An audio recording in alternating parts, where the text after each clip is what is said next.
ఉత్తరాభిముఖంగా పడుతుంది విచిత్రంగా.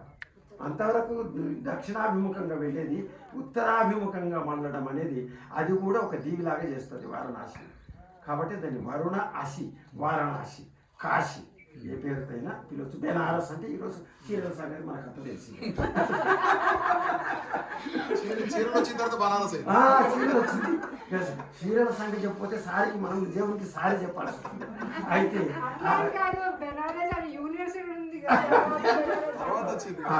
అదంటే కోపం వస్తుంది. చీరలు అంటే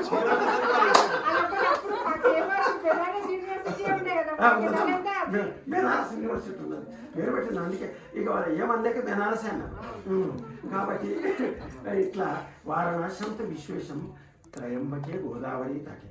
త్రయంబకేశ్వరుడు అంటే మనం ఇక్కడ నాసిక్ దగ్గర త్రయంబకేశ్వరుడు చిన్న ధారగా జన్మించి కోనేరుగా మారుతాడు. కింద ఇక్కడ నాసిక్లో పైన త్రయంబకంలో ధారగా పుడతాడు. నాసిక్లో ఒక